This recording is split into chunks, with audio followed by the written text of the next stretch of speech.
60 రోజుల్లో మీతో ఇంగ్లీష్ అద్భుతంగా మాట్లాడిస్తాం. వెంటనే కాల్ చేసి జాయిన్ అవ్వండి. నమస్తే రమగారు. నమస్తే జయ. రమగారు, తిట్లు శాపనార్థాలు నిజమవుతాయా, తగిలేస్తాయా చెప్పండి. తగులుతాయి. ఇప్పుడు పిల్లల్ని తల్లులు తిడుతూ ఉంటారు, అవేం తగలవు. అది ఉట్టి తిట్టే. ఆ క్షణానికి మనసులో నుంచి రాదు కదా, తల్లుల్లో వచ్చిన ఉద్రేకం వల్ల వస్తాయి అంతే. దాంతో ఏం అవ్వదు. కానీ మన పెద్దవాళ్ళు చెప్తారు, పిల్లల్ని తిట్టేటప్పుడు కూడా పెద్దవాళ్ళ తిట్లు దీవెనలు. తిట్టేటప్పుడు కూడా దీవెనే అనుకోవాలి. కానీ సాయంకాలాల వేళ అది దీపాలు పెట్టేటప్పుడు తథాస్తేవతలు తిరుగుతారు, అట్లా తిట్టద్దు పిల్లల్ని అంటారు. కేకలేయాలి, అంతేగా నువ్వు బాగుపడవు అనకూడదు. నువ్వేం బాగుపడతావు అనొచ్చు. ఇలాంటి పనులు చేస్తే నువ్వేం బాగుపడతావురా అనొచ్చు. నువ్వు బాగుపడవు, నువ్వు నాశనం అయిపోతావు అలాంటిది. నీ మొహం మండా, నిమ్మకడుపు కాలా, అలాంటి నీ తలపండు పగలా, అలాంటివి అనకూడదు. కానీ అవన్నీ తిట్లు సహజమైన తిట్లుగా ఉంటాయి కదా. మనం ఎన్ని తిడతాం అందులో. ఒక విడిదుంపదేగా కదా. మా ఆంటీ ఒకటి మొదలారా అంటారు, దీని మొదలారా అంటారు. ఆరటం అంటే పోవటమా అంటే ఏం కాదమ్మా, అది తిట్టు కాదు దీవెనే అంటుంటారు. నిమ్మకడ బంగారం కాను అంటాం, తిడతారు. నువ్వేమో నువ్వు నాశనం అయిపోతావు. ఇందులో ఇంచి చూడు శాపనార్థాలు. నువ్వు బాగుపడవు, నువ్వు నాశనం అయిపోతావు, నీ పిల్లలు ఫకీర్లు అయిపోతారు, అయ్యో నువ్వే ఏదో రోడ్ల మీద పడి తిరుగుతావు, ఇలాంటివి తిడతారు కదా. కోపాలు వచ్చినప్పుడు తిడతారు. కడుపు మంటతోటి తిట్టే తిట్లు శాపనార్థాలు నిజం అవ్వచ్చు జయ. ఈ మామూలు కేకలేటాలు, మొగుడు పెళ్ళాలు కొట్టుకునేటప్పుడు ఒకళ్ళొకళ్ళు తిట్టుకోటాల్లో వచ్చే తిట్లు అవి కాదు. ఆక్రోశంతో తిడితే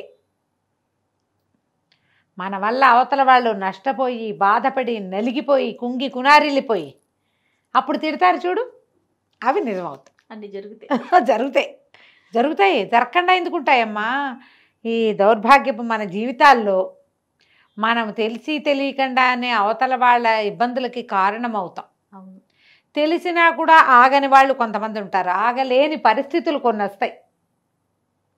ఈ అవతల వాళ్ళు నలిగిపోతారు, దాని కింద పడి వాళ్ళ తిట్లు వాళ్ళ ఏడుపు కొట్టదు మనకి. మనం ఇది చెప్పుకుంటాం కదా, వాళ్ళ ఏడుపే కొట్టింది, వాళ్ళ దుఃఖమే కొట్టింది, ఇది కామన్గా అనుకుంటాం కదా. అంతే. నీకు మంచి కథ ఉంది, చెప్తా చూడు. ఆ కథ వల్లే ఇది వచ్చింది. ఓకే. ఒక ఊళ్ళో ఒక వడ్డీ వ్యాపారి ఉన్నట్టు, డబ్బులు లాగడంలో సిద్ధాస్తుట్టు ఆయన. ప్రతి వాళ్ళకి వడ్డీకి డబ్బులు ఇచ్చి వడ్డీని చక్రవడ్డీ చేసి చాలా డబ్బులు, వడ్డీలు ఎంత వడ్డీ కట్టినా సరే ఆగదు, వడ్డీ పడుతూనే ఉంటుంది. అసలు ఎప్పటికీ రాదు, తీరదు. చివరికి వాళ్ళ ఆస్తో ఏదో ఒకటి లాగేస్తాడు. అయితే ఏమైందట, ఆ ఊళ్ళో ఒక పేదరాలు ఉంది, 6 బిడ్డల తల్లి. భర్త కాస్త గతించాడు.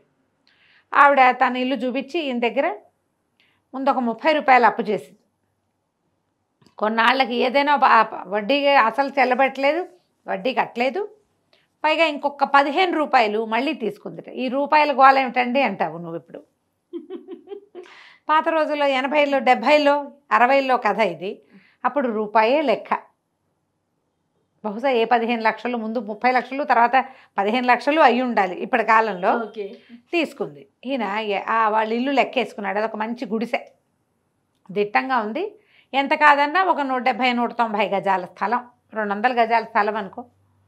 ఈ 200 గజాల స్థలము దీనికి సరిపెట్టి లాగేస్తే పోతుంది. 200 గజాల స్థలం ఇంచుమించుగా ఒక 100-150 రూపాయలు చేసేది ఆ రోజుల్లో.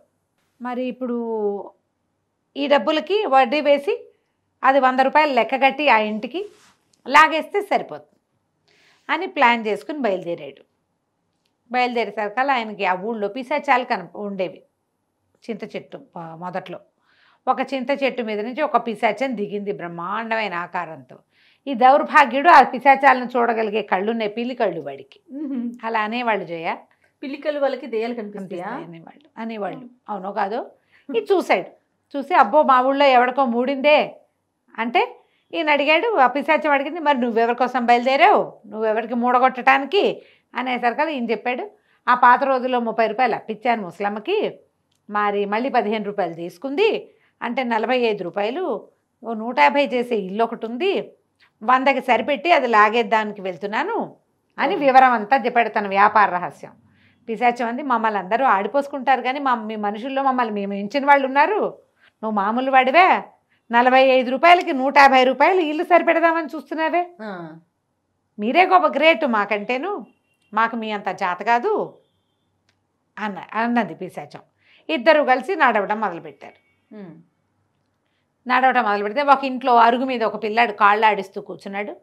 వాళ్ళ అమ్మేమో వాడిని తిట్టింది, ఓరి నిన్ను పిశాచం మింగా చచ్చినవాడా, వాకిలి తలుపు దొడ్డి తలుపు వేసిరారా అంటే పెరటి తలుపు తీసొచ్చో పిల్లమండి వచ్చి పాలన్నీ తాగిపోయింది, నేను పిశాచం ఎత్తుకుపోను అని ఇలా అనేసరికల్లా సావుకారు అన్నాడు, ఈ వడ్డీ వ్యాపారి, అదుగో అదుగో ఎవరో నిన్ను పిలుస్తున్నారు, నీకు మంచి బిగిరాకి వచ్చి పడింది, పిల్లాడు నవనవలాడుతున్నాడు, పోయి తెచ్చుకోపో అన్నాడు. అనేసరికల్లా ఈ పిశాచం అంది నవ్వుతూ, అది నాకు ఇవ్వడానికి పిల్లవలా, పిల్లాడిని ఊరికే తిడుతోంది, తిట్లు అవి, వాటికేమవుతుందో టొట్టి మాట, పిశాచానికి ఇస్తానని పిలవటల్లా వాడు తలుపేయలేదని తిట్టడానికి ఆ వాక్యం వాడుతోంది తల్లి.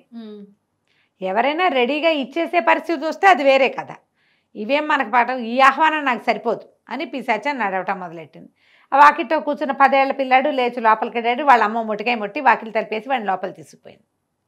ఈ వ్యాపారి ఈయన ఇద్దరు నడుస్తుంటే ఒక వాకిట్లో భార్య భర్త జుట్టు పట్టుకోవట్లేదు, అంతే చాడా మాడా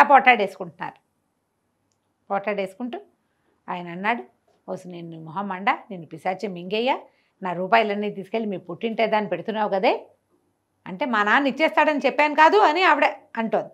అనేసరికి వడ్డీ వ్యాపారం అన్నాడు మళ్ళీ పిశాచంతో, అదిగో పిశాచాన్ని నిన్ను మింగబెట్టడానికి పెళ్ళాన్ని సిద్ధంగా ఉంచాడు ఆయన, పోయి ఆవిడని మింగేసే, ఈ పూటకి నీకు ఆహారం సరిపోతుంది అన్నాడు. అనేసరికల్లా పిశాచం అంది, అబ్బాయి ఒకటి శాపనార్థాలు, నిజంగా ఇవ్వాలని కాదు, తన డబ్బులు ఏవో పోయినాయని అంటున్నాడు, ఒకవేళ ఇచ్చేస్తారని చెప్తోంది కదా, ఆయన చూస్తాడు మీ నాన్న వడ్డీ ఇస్తాడా అని అడుగుతాడు వాడు, కాబట్టి అది నాకు పిలుపు కాదు.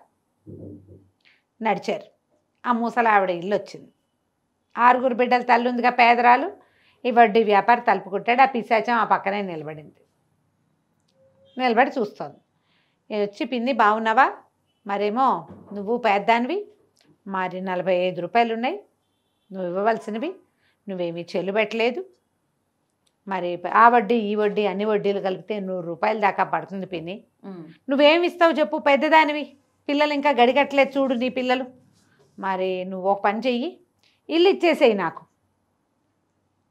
ఇల్లు నా చేతిలో పెట్టు, నీ వడ్డీ కాగితం తెచ్చా, దీన్నేమి చింపేస్తా, ఇక నువ్వు నాకు బాకీ లేవు ఏం లేవు అనగానే ఈ ముసలావిడంది, ఊరిని మొహం మండా, నేను పిశాచం మింగా చచ్చినవాడా, 45 రూపాయలకి 150 రూపాయలు ఇల్లు కాదేద్దామని చూస్తున్నావా, ఉండు నీ సంగతి చెప్తా అని ఈవిడేం చేసింది, లోపలికి వెళ్ళి చీపురు తెచ్చి దేశశుద్ధి చేద్దాం ఆవిడ ఉద్దేశం అది. ఈ వాకిట్లో నుంచున్న పిశాచం చటుక్కుని వెళ్ళి ఆ వడ్డీ వ్యాపారి అయితే నోట వేసుకుని వెళ్ళిపోయి, ఇప్పుడు ఇది తిట్టు, ఇలాంటివి నిజమవుతాయి. ఇప్పుడు లేకపోతే వాడు అంటే వాడు మొత్తం ఇల్లు హడపాయించేస్తాడా, అంతేగా. ఈ మామూలు తిట్లు సందర్భానుసారం తిట్టే తిట్లు కాదు, ఆక్రోశంతో తిట్టేదే నిజమవుతుంది. అవతల వాళ్ళు ఆక్రోశంతో ఉన్నప్పుడు వాళ్ళ తిట్లకి దొరక్కండి. నువ్వు పైకి రావు, నువ్వు నాశనం అయిపోతావు, మట్టి కట్టుకుపోతావు, అలాంటివి వాళ్ళు ఏమైనా తిట్టారంటే ఇవాళ కాకపోతే రేపొద్దున మీ నెత్తి మీదకి వచ్చి తీరుతుంది. తిట్లకి దొరకకూడదు అంటే ఏం చేయాలమ్మా, జాగ్రత్తగా ఉండాలి. తిట్లు అవతల వాళ్ళు తిట్టే లెవెల్కి మనం వెళ్ళకూడదు. పిల్లల్ని ఊరికే తిడుతూ ఉంటాం మనం, ఇలాంటి పిచ్చి తిట్లు తిట్టకండి. సాయంకాలాలు తిడదాం, వాళ్ళు మండిపోతుంది అని పాడు చేసేస్తున్నారు, నాశనం చేస్తున్నారు, ఇల్లు శుభ్రంగా ఉంచట్లేదు, బాగా చదవట్లేదు, ఏదో ఈ పిల్లల్ని ఏమంటారంటే జనరల్గా అనే మాట చేయ, వాడికి మార్కులు వచ్చినాయి, వాడు కలెక్టర్ అవుతాడు రేపొద్దున, నువ్వు అడుక్కు తింటావు, పందులు కాసుకోవాలి నువ్వు అంటారు కదా, అడుక్కు తింటావని, పందులు కాసుకుంటావని, పనికి మాలిన వాడవని, ఇలా పిచ్చి తిట్లు తిట్టకండి. ఏమవ్వాలనుకుంటున్నావు నువ్వు ఈ కాస్త చదువుతోటి అని కనుక్కోండి, వాడే చెప్తాడు. నేను పెద్దయ్యాక ఐఏఎస్ అయిపోతా అంటాడు, తథాస్ దేవతలు అప్పుడు దీవిస్తారు. నువ్వు అడుక్కు తింటావని నువ్వు అన్నప్పుడే తథాస్ దేవతలు దీవిచ్చారనుకో, అప్పుడేం చేస్తాము, అదే కదా. అందుకని అలా కాకుండా పాజిటివ్గా తిట్టండి. తిట్లో కూడా పాజిటివిటీ, వాడితోటి సమాధానం చెప్పించండి. ఏమవుతాడు, స్కూల్కి వెళ్ళిన ఒక అడ్వర్టైజ్మెంట్ ఒకటి చూస్తుండేదాన్ని నేను, ఈ మధ్య చాలా రోజులైంది మర్చిపోయాను. ఓ పిల్లాడిని వాళ్ళ అమ్మ నేను స్కూల్కి వెళ్ళిన అంటాడు. ఏం చేసుకుంటా గేదెలు కాసుకుంటా అంటాడు పిల్లాడు. గేదెలు కాసుకుంటా, గేదెలు ఎక్కడ ఏంటి కొనమని నాన్నని, నేను గేదెలే కాసుకుంటాను నేను స్కూల్కి వెళ్ళి. దేనికి సంబంధించిన యాడ్? ఏమో మరి యాడ్ అది ఏమిటో దేంట్లోనూ ఒక దాంట్లో వస్తుండేది. ఓ పిల్లాడు గేదెలు కాసుకుంటాడు, వాడు గొడ్లే కాసుకుంటాడు. స్కూల్కి వెళ్ళను నేను. వాడికి ఆ ఐడియా ఎవరిచ్చి ఉంటారు? పెద్ద అయ్యాక చదువుకోకపోతే గేదెలు కాసుకోవాల్సి వస్తుందని చెప్పారు. ఏం లేదమ్మా, ఇప్పుడు అట్లా లేదు. గేదెలు ఆవులు కాసుకునే వాళ్ళు కోటీశ్వర్లు అవుతున్న దాఖలాలు ఉన్నాయి ఇప్పుడు. బాగా చెప్పారు. గడ్లు మట్టి పిసుకుని బతకాలి అని తిట్టేవాళ్ళు ఇదివరకు. మట్టి పిసుకుని బతికే వాళ్ళకే బంగారం కనపడుతోంది. ఏది తక్కువ కాదు. దయచేసి అలాంటి తిట్లు తిట్టకండి, ఎందుకంటే అవన్నీ కూడా మంచివే. తిట్లుగా భావించకండి వాటిని. పిల్లలు ఏం చేయదలుచుకున్నారో అలా కనుక్కోండి అంతే. అనవసరమైన తిట్లు శాపనార్థాలు చేయబోకండి. ఈ కథ పిల్లలు చెప్పండి, సరదాగా బాగుంటుంది. కథ కంచికి మనం ఇంటికి. రైట్. నమస్తే రమ్య గారు. నమస్తే.